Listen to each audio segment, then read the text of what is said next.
Cette année 2020 très particulière, nous avons souhaité proposer une conférence optimiste à l'encontre du contexte ambiant plutôt morose. Vous allez nous le montrer. La crise ne doit pas toujours rimer avec fatalisme. Il y a de nombreuses choses à faire pour les chefs d'entreprise pour donner un nouvel élan à leur projet. Je vous laisse la parole. Merci Louis. Nous avons effectivement choisi d'illustrer le comment donner un nouveau souffle à votre entreprise. Alors, toute entreprise passe par différentes phases. Nous avons la phase de création de l'entreprise, de développement, et puis pour terminer, la transmission. Ce cycle de vie de l'entreprise est loin d'être un long fleuve tranquille. On aurait pu illustrer dans cette flèche des cassures liées aux aléas que chaque entreprise peut rencontrer et ou des situations de crise comme effectivement nous venons de traverser la crise liée au confinement. Alors le projet initial, bien sûr, il est souvent dûment réfléchi. Les aspects de comptabilité, les aspects sociaux, fiscaux, juridiques sont souvent abordés.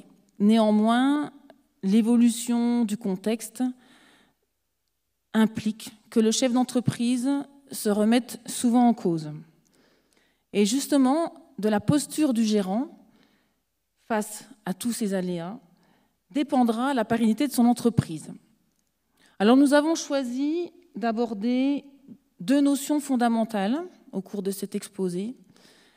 Alors effectivement, on n'a pas trop de temps, donc la partie transmission ne sera pas du tout abordée, mais il faut bien en laisser pour la prochaine fois. Et donc on abordera surtout l'importance de bien réfléchir son projet, de le construire sur des bases solides. Et puis dans un deuxième temps, la recherche de la résilience qui est importante au cours de la vie de l'entreprise. Les témoignages de Sébastien Croco et de Benoît Marchand, que nous remercions, permettront d'apporter du concret dans ces notions de pilotage d'entreprise. Le pilotage est bien sûr facilité par l'utilisation d'outils et puis par l'accompagnement de nos conseillers. Donc nous commençons par le témoignage de Sébastien Croco, qui a créé une entreprise cave-restaurant. Hein, c'est bien comme ça, on peut appeler ça comme ça. Voilà. Enfin, il a repris, c'est une reprise, pardon, de cave-restaurant. Écoutons-le.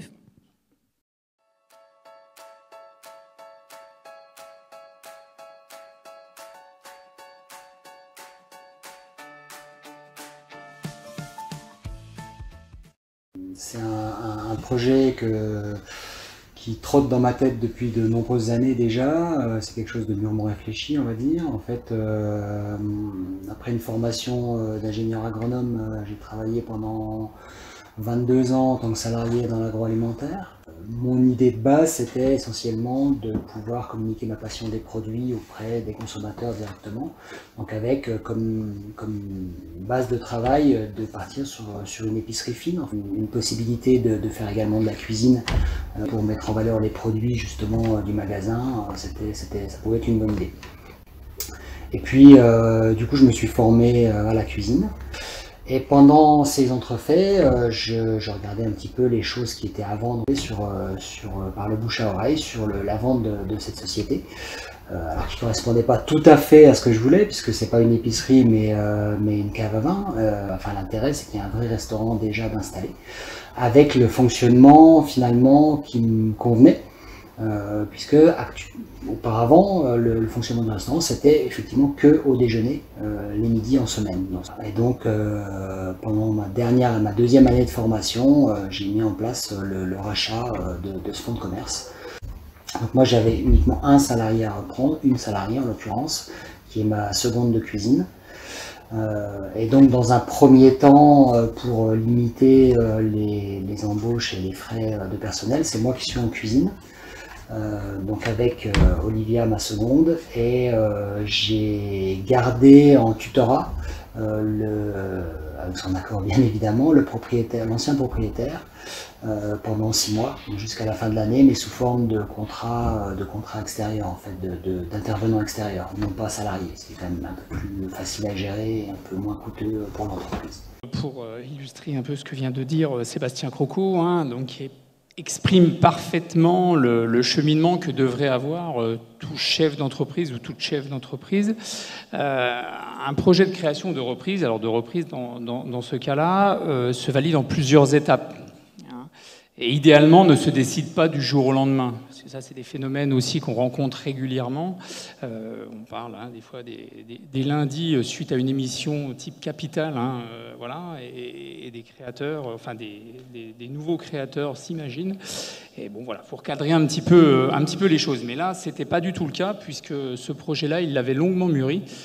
Et ça a été aussi tout l'intérêt et toute la pertinence, je dirais, qu'on a pu retrouver par la suite. Donc, les étapes, effectivement, c'est bien validé si je suis la femme ou l'homme de ce projet, l'adéquation homme-projet, qui est très importante. Pour certaines activités, ai-je les diplômes en relation avec cette activité-là, surtout les métiers artisanaux. Après, ce qui va être aussi également très important, c'est bien de mesurer l'impact que va avoir cette activité sur mon quotidien, sur mon environnement personnel, pour bien en mesurer les conséquences, le bonheur que ça peut apporter, mais tout le reste aussi à certains moments. Bien valider aussi son marché. Est-ce qu'on est sur un marché qui est en phase de développement, qui est mûr, qui est en phase descendante, etc. Ça, c'est des choses qui sont importantes.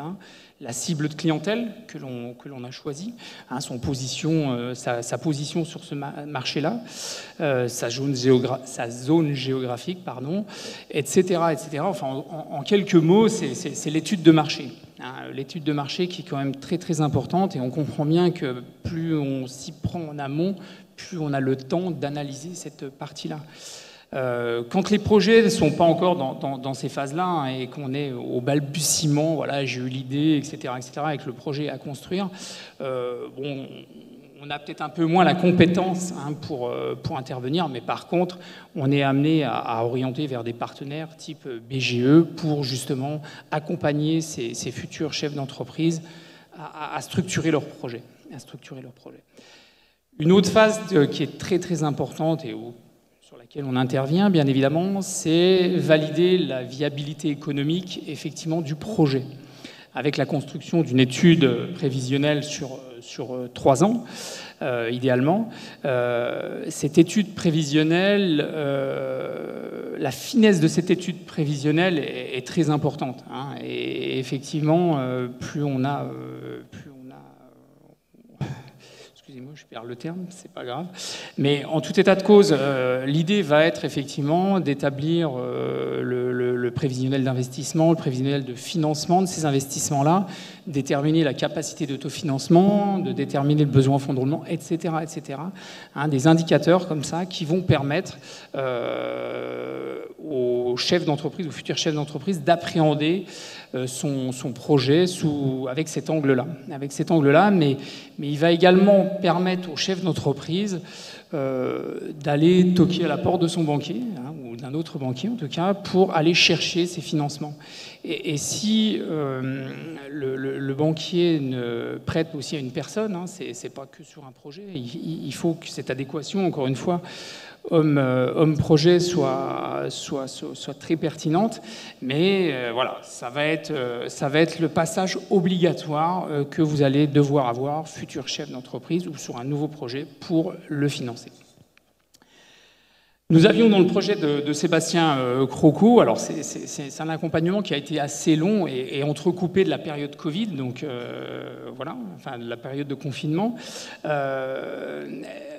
Eu la chance d'avoir une belle base d'analyse en fait venant de l'ancien propriétaire de ce fonds de commerce, hein, qui avait une belle maîtrise de son activité, du détail de son activité, hein, et ce qui nous a permis, au printemps, quand il y a eu le confinement, qu'il a fallu mesurer les impacts, hein, de la crise sanitaire sur son activité qui n'avait pas encore débuté, ça nous a permis effectivement de rentrer encore un peu dans le détail et de pouvoir construire, hein, projeter un petit peu la suite.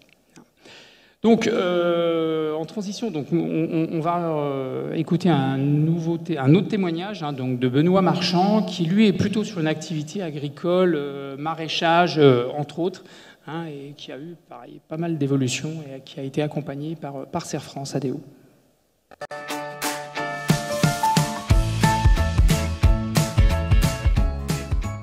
Donc installation en mai 2012 sur 1 hectare de maraîchage. L'embauche d'un salarié. L'exploitation était en agriculture biologique pendant 3 ans. L'arrêt de la production biologique. Un marché pas en relation avec la production. Depuis, plusieurs salariés ont été embauchés. Aujourd'hui, nous sommes 6 CDI sur l'exploitation. Donc aujourd'hui, l'exploitation comporte 165 hectares. 40 hectares de maraîchage, le reste en céréales. Donc lors de mon installation, on a décidé de ne pas faire une société, de s'installer à titre individuel. C'était une toute petite structure, donc juridiquement pas beaucoup de risques. Aujourd'hui, plusieurs salariés, une exploitation en développement. Donc j'ai voulu protéger mon patrimoine en créant une SCEA dans laquelle est revenue ma compagne.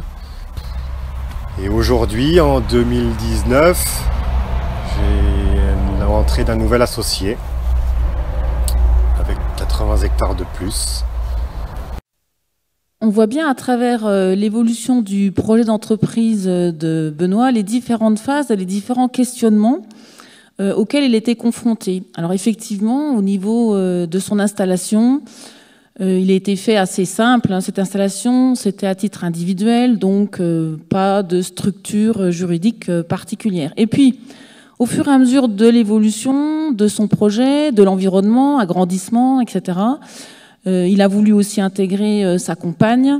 Il y a eu une réelle réflexion qui a été menée avec ADO sur la possibilité de structurer un petit peu tout ça, pour séparer bien les choses, séparer le patrimoine professionnel du patrimoine privé, protéger aussi sa famille, et puis aussi intégrer d'autres personnes à son projet. Donc, pour rebondir un petit peu sur ce que disait Laurent tout à l'heure, ça ne se fait pas en 5 minutes.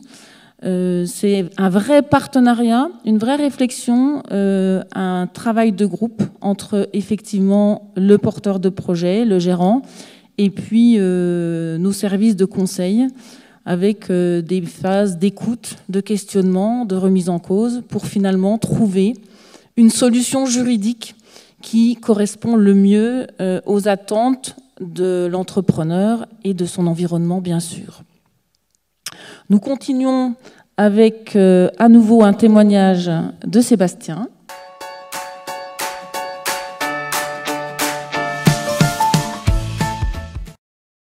Donc j'ai rencontré Laurent Bernard lors d'une réunion BNI à laquelle j'avais été invité.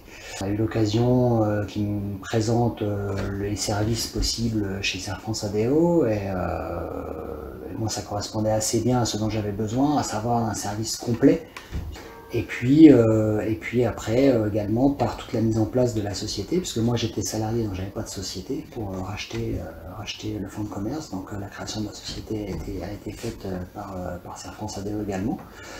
Et puis maintenant on m'accompagne sur la comptabilité et sociale.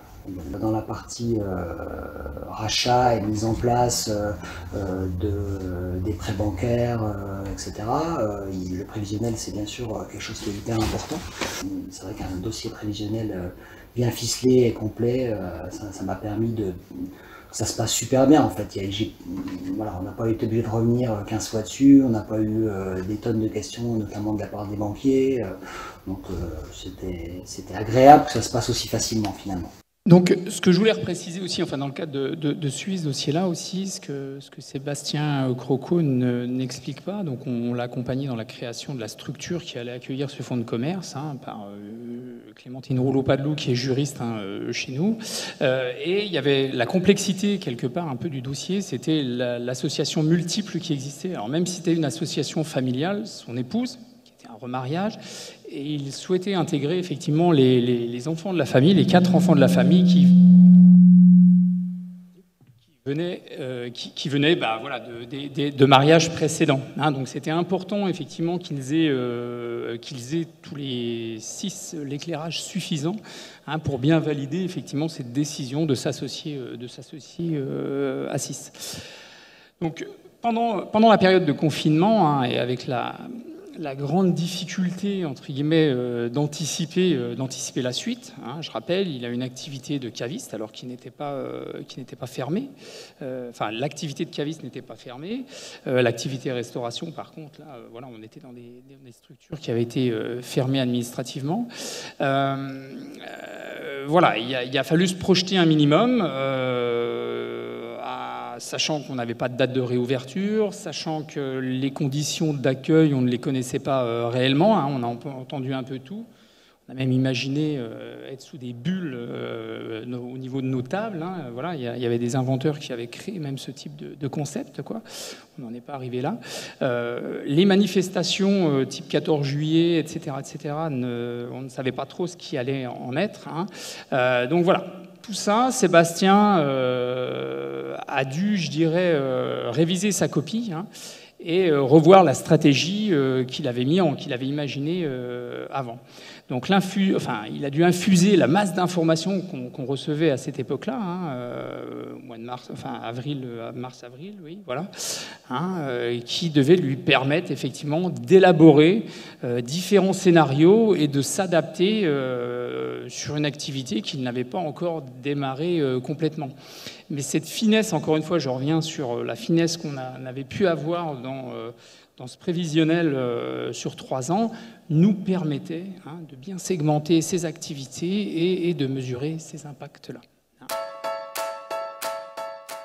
Donc, suite à toute l'évolution de mon exploitation entre 2012 et 2020, des effets de trésorerie a fallu prendre en compte, des notions de gestion d'entreprise. Donc là, ADO m'a été fortement bénéfique pour m'aider dans toutes ces prises de décision. Nous étions à l'origine en saisie de facturation annuelle, où depuis quelques années nous sommes passés en trimestriel, de manière à pouvoir récupérer de la trésorerie qui est la TVA régulièrement. Aujourd'hui, le point très important dans une exploitation, dans une entreprise, c'est la trésorerie, qui fluctue beaucoup suivant les saisons. On peut avoir un stock important, donc pas de trésorerie.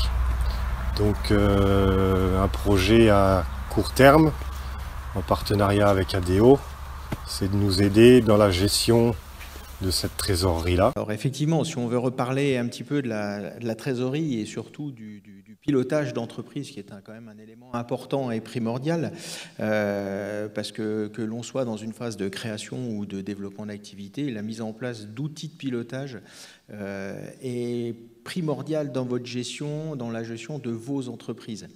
Rappelons bien que pour mettre en place, donc pour piloter son entreprise, il va falloir se fixer des objectifs réalistes et puis de l'autre côté de définir une enveloppe budgétaire afin d'assimiler un petit peu tout ça.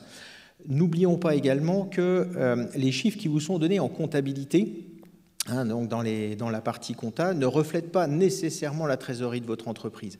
Donc il va falloir mettre en place des éléments de pilotage, des outils de pilotage, dont un outil qui peut être très important dedans, qui est le prévisionnel de trésorerie.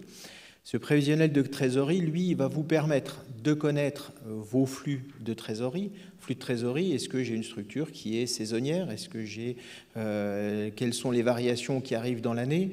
Est-ce que j'ai besoin de trésorerie à tel ou tel moment de l'année? Ce qui est un petit peu aussi le but dans cette trésorerie, de prévoir les besoins de trésorerie, anticiper les besoins de trésorerie. Je dois fermer, je pars 3 semaines en vacances au mois d'août, je dois m'arrêter, qu'est-ce qu'il en est? Comment je dois le valoriser? Et puis enfin, la partie mise en place des actions de correction si nécessaire. Un prévisionnel de trésorerie a pour but d'être remis à jour le plus souvent possible, tous les bimestres ou tous les trimestres. Si vous voulez corriger relativement rapidement votre structure et les variations qui peuvent se mettre dedans, il va falloir réagir rapidement et donc avoir des éléments qui soient là le plus rapidement possible et mis à jour le plus rapidement possible. À partir du moment où on attend la sortie du bilan pour prendre des décisions, vous allez faire du sauvetage. À partir du moment où on commence à mettre des outils de pilotage, on fait vraiment de la gestion d'entreprise.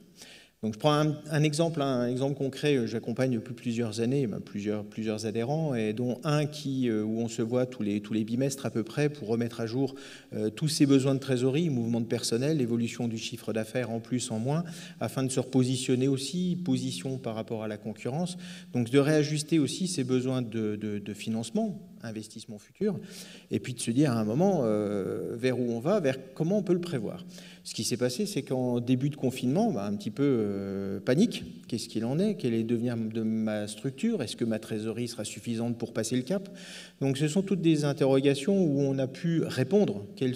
Est-ce que je prends un report de charge? Est-ce que je me retourne vers mes partenaires bancaires pour aller chercher du financement, le financement PGE, des billets de trésorerie, etc., etc. Donc grâce à l'outil qui avait été mis en place et qui était déjà existant, on a pu positionner et on a pu se projeter en se disant, si on a une baisse de chiffre ou une suppression de chiffre d'affaires sur 6 mois, qu'est-ce qu'il en est? Est-ce qu'on met en place le chômage partiel ou pas? Est-ce que ma structure, combien de temps j'aurai une trésorerie, une capacité à rembourser les emprunts anciens ou nouveaux? Voilà, donc c'est toutes ces questions-là à lesquelles on a pu répondre, et puis de manière relativement rapide. Donc automatiquement, si on a un outil déjà en place, on peut réagir plus rapidement et s'en sortir beaucoup mieux. En conclusion, c'est un petit peu ça, la trésorerie, c'est quand même le nerf de la guerre de votre entreprise. Donc conservez-la et essayez de prévoir comment elle va évoluer. Et je me permets de rebondir justement sur cette notion de trésorerie et de suivi. Il y a quand même un moyen aussi concret et précis, c'est d'utiliser ces pièces comptables. Comme tu l'as très justement dit, attendre le bilan, c'est effectivement beaucoup trop tard. Par contre, la saisie régulière de ces pièces comptables peut permettre effectivement d'établir des tableaux de bord, de suivi et de constater aussi les écarts entre la réalité terrain, suite à la saisie des pièces comptables, et puis le prévisionnel qui a pu être fait au préalable. Donc le constat de ces écarts permettra aussi de réajuster, de faire un lien aussi avec les charges à payer. On peut aussi avoir un écart par rapport aux charges, et puis de retourner éventuellement aussi auprès de sa banque ou auprès de ses fournisseurs pour ajuster en fait les échéances de paiement, etc.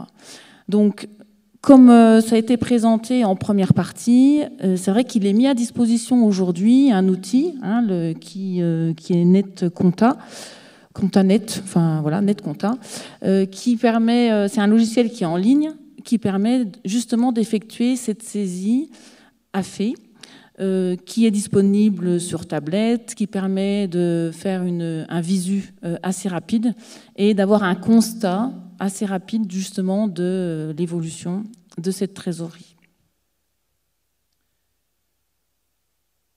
Nous continuons maintenant sur la dernière partie du témoignage qui va nous permettre d'aborder toute cette notion d'opportunité face justement à une crise, face à des événements. On a choisi effectivement la période de confinement et comment nos deux témoins ont profité ou ont utilisé cette période pas facile de confinement pour pouvoir rebondir et surtout apporter de la résilience à leur entreprise.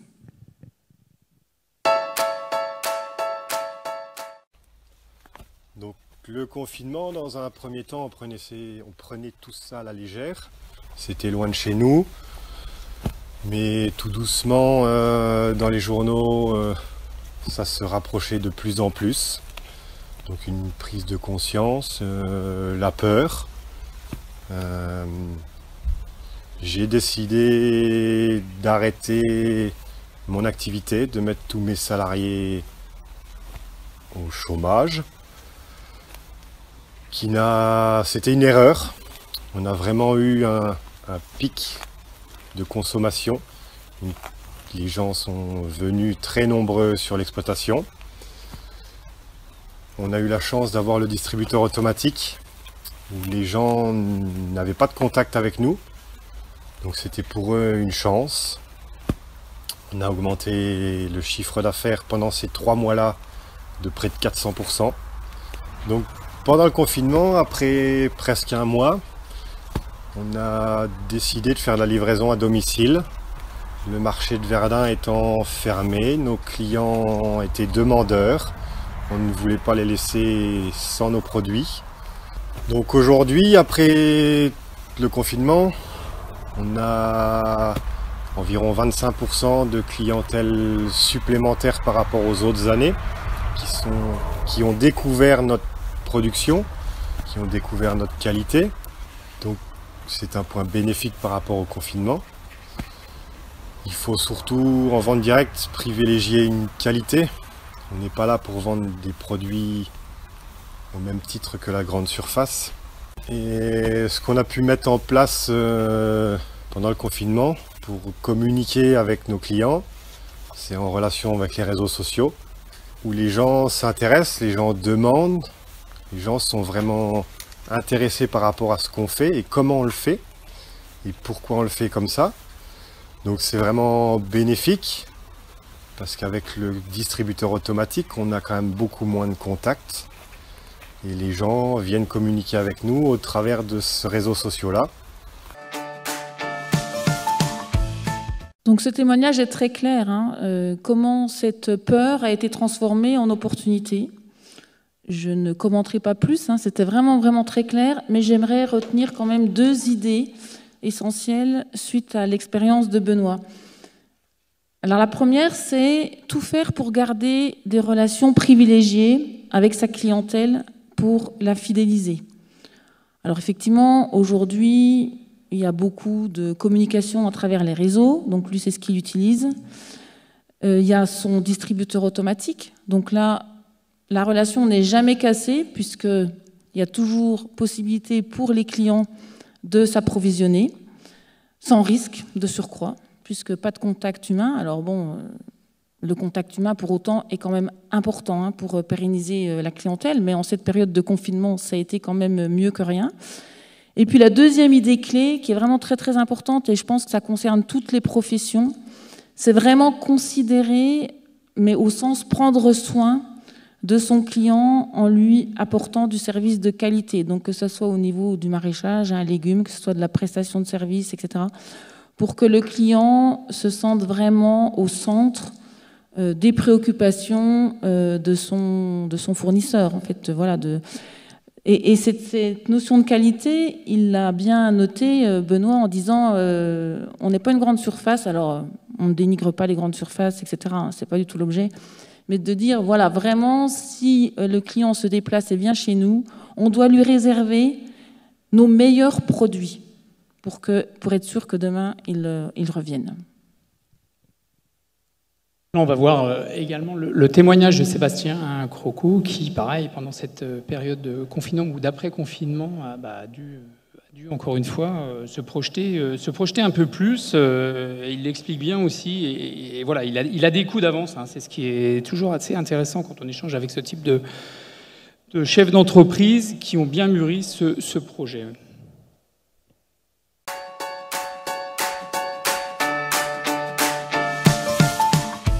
Il y a deux choses effectivement qui sont importantes pour nous, deux facettes par rapport à ce déconfinement. D'un côté la cave et de l'autre côté le restaurant. Sur la cave, on a une grosse activité de location de tireuses à bière, de chapiteaux, de tables, de chaises, notamment l'été. Et ces locations, ces ventes fonctionnent essentiellement par les mariages, les anniversaires, les manifestations de village, d'associations, etc. Et tout ça, c'est des choses qu'on avait, qui ont été annulées assez tôt, dès le confinement finalement. Donc c'est toute une partie, toute une perte de chiffre d'affaires potentiel qu'on avait anticipé avec Laurent dans le prévisionnel. Ça c'est le premier volet. Et le deuxième volet c'est le restaurant. Moi j'avais dans l'idée que les Français, et notamment les gens autour de Nancy, ne partant pas en vacances ou peu en vacances ou beaucoup moins que d'habitude en vacances, auraient tendance à vouloir se faire plaisir en allant au restaurant. Et c'est effectivement quelque chose qui s'est vérifié. Je suis très très content de l'activité post-confinement au niveau du restaurant. Donc ce qu'on peut s'apercevoir sur cette période de confinement et après, avec ces témoignages-là aussi, plus que de nouveaux marchés qui sont dessinés, c'est plutôt un certain nombre de tendances qui se sont confirmées. Qu'on avait avant confinement, type des circuits courts, circuits de distribution comme avec Benoît, la notion un peu locavore qui est connue, mais qui s'accélère, et aussi beaucoup la notion d'impact des activités dans leur environnement. Donc tout ça s'accélère. Il en va de même, je dirais, pour la digitalisation de notre quotidien. Jean-René, Louis en ont parlé de cette accélération au sein de notre entreprise, mais ça a été vrai dans de nombreux foyers français. Si ça n'a pas accéléré, ça a été vraiment un booster de cette transformation numérique, ou une grosse prise de conscience que ça devait bouger. On le voit dans d'autres commerces, en boulangerie par exemple, le click and collect qui commençait à faire ses apparitions avant la Covid, est devenu un peu plus standard, et même si ça ne représente pas encore une grosse masse de flux chez nos artisans, mais ils l'ont fait parce que c'est quelques pourcentages en plus qui auront pu être collectés. Oui, dernière phase du témoignage de Sébastien Croco donc sur son projet.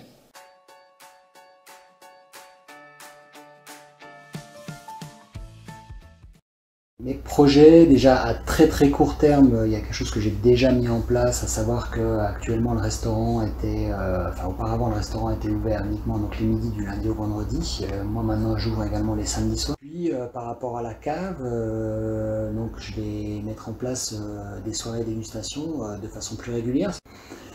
Et je m'imaginais aussi dans un troisième temps également éventuellement des cours de cuisine et ou de pâtisserie les samedis matins par exemple.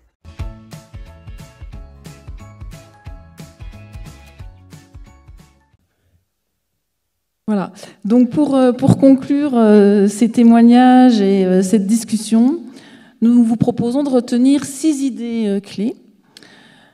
La première, c'est oser et se faire confiance, malgré tout ce qui peut arriver. La notion de croire en son projet, de continuer à oser, c'est vraiment vital, en fait, pour tout projet d'entreprise. La deuxième, c'est observer, s'informer, pour pouvoir analyser de façon très élargie le marché. Avoir des avis extérieurs aussi, ça fait du bien pour sortir un petit peu de sa bulle. Se concentrer sur ses forces, son savoir-faire. Si vous vous rappelez, Benoît au début, il a dit j'ai commencé en agriculture bio, finalement c'était pas forcément adapté au marché. Donc là il a trouvé un peu des contraintes, il a rebondi, il est resté sur son savoir-faire qui était le maraîchage, mais il a su évoluer pour effectivement toujours s'adapter. S'entourer, alors s'entourer, c'est s'entourer d'autres chefs d'entreprise, s'entourer des personnes qui seront capables de donner des conseils en adéquation avec le projet, participer à des groupes d'échange sur des thèmes, venir en formation, ça aussi c'est important. Tester de nouvelles choses, sortir de son schéma habituel. Là, si on peut retenir quelque chose de ce confinement, c'est que ça nous a fait sortir de nos schémas habituels. Rien que le télétravail. Je pense que s'il n'y avait pas eu le confinement, il n'y aurait pas eu un essor comme on le connaît du télétravail. Alors, effectivement, comme Jean-René l'a dit, ça ne remplace pas tout, etc. Mais c'est quand même un outil supplémentaire pour pouvoir travailler de manière efficace. Moi, j'ai eu des témoignages d'agriculteurs qui m'ont dit, mais pour 2 heures d'entretien par rapport à des questions très précises, on n'a pas besoin de se changer, on n'a pas besoin de prendre la voiture, on fait une visio, c'est concis, c'est court, ça fonctionne très bien, tout le monde gagne du temps. Donc ça, c'est ce genre de choses, je pense que jamais je ne l'aurais entendu l'année dernière. Je pense que j'aurais même jamais pu proposer une visio à un agriculteur l'année dernière.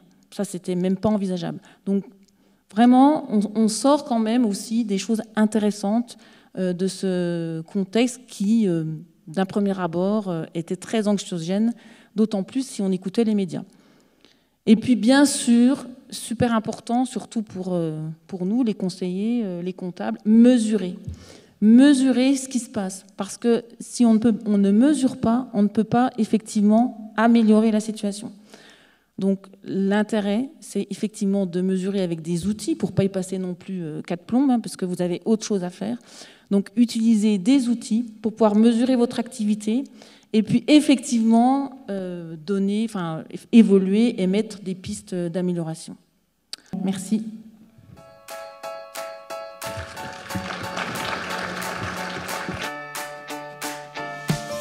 Merci Anne, merci Laurent Blatt et merci Laurent Bernard de vos interventions.